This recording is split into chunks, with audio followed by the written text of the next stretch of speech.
സ്കൂളിലൊക്കെ കൊണ്ടുപോയി ഷോ കാണിക്കാൻ പറ്റിയൊരു സാധനമാണ് ഞാൻ ഈ കാണിച്ചുകൊണ്ടിരിക്കുന്നത്. പെൻസിൽ കേസെന്നോ പെൻസിൽ ബോക്സെന്നോ ഇഷ്ടമുള്ള പേരിട്ട് വിളിച്ചോ, വേണമെങ്കിൽ ഇത് നമുക്ക് ഓർഗനൈസറായിട്ട് ഉപയോഗിക്കാം. എന്തായാലും നമ്മുടെ നോർമൽ പെൻസിൽ ബോക്സിനേക്കാളും അടിപൊളി ഒരു ഐറ്റം ഇത്. കുറച്ച് കട്ടിയുള്ള പേപ്പറിലാണ് നമ്മൾ ചെയ്യുന്നതെങ്കിൽ കുറച്ചുകൂടി അടിപൊളിയായിരിക്കും.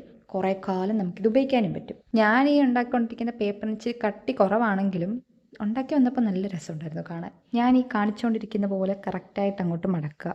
മടക്കി മടക്കി അവസാനം ഇങ്ങനൊരു പോർഷൻ കിട്ടും. ഈ ഒരു സൈഡ് ഭാഗം മാത്രമാണ് ഇച്ചിരി ശ്രദ്ധിച്ച് ചെയ്യേണ്ടത്.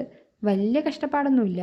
വീഡിയോയിൽ കാണുന്ന പോലെ ലെഫ്റ്റിൽ നിന്ന് റൈറ്റിലോട്ടും റൈറ്റിൽ നിന്ന് ലെഫ്റ്റിലോട്ടും കോർണർ ടു കോർണർ മടക്കിയാൽ മതി. അപ്പോൾ നമുക്കിതുപോലെ ക്രോസ് ആയിട്ട് കിട്ടും. അതിൻ്റെ ആ ക്രോസിൻ്റെ നടുക്കൂടുന്നൊന്ന് മടക്കുക, അതിൻ്റെ താഴെക്കൂടുന്നൊന്ന് മടക്കുക. അപ്പോൾ നമുക്ക് ഈ കീബോർഡിലൊക്കെ കാണാറില്ലേ ഒരു പ്ലസ് ചിഹ്നം, പ്ലസ് ആണോ സ്റ്റാർ ആണോ എന്തോ അതുപോലത്തെ ഒരു സാധനം കിട്ടും. അത് കഴിഞ്ഞതിന് ശേഷം ഇതുപോലെ അതിനെ ഓപ്പൺ ചെയ്ത് ഈ ഒരു നടുക്കുന്ന മടക്കിയ പോർഷൻ്റെ അത് അതിൻ്റെ അകത്തേക്ക് വയ്ക്കുക. വല്ലതും മനസ്സിലാവുന്നുണ്ടോ?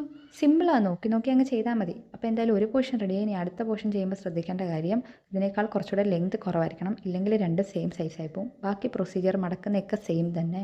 പിന്നെ ക്യൂട്ടാക്കാൻ വേണ്ടി കണ്ണും മൂക്കും വരയ്ക്കുക, കുറച്ച് ഡിസൈനൊക്കെ ചെയ്യുക. അപ്പോൾ ഇത്രേ ഉള്ളൂ. വീഡിയോ ഇഷ്ടപ്പെട്ടാൽ ലൈക്കും കമൻറ്റും സബ്സ്ക്രൈബും ഒന്നും മറക്കരുത്.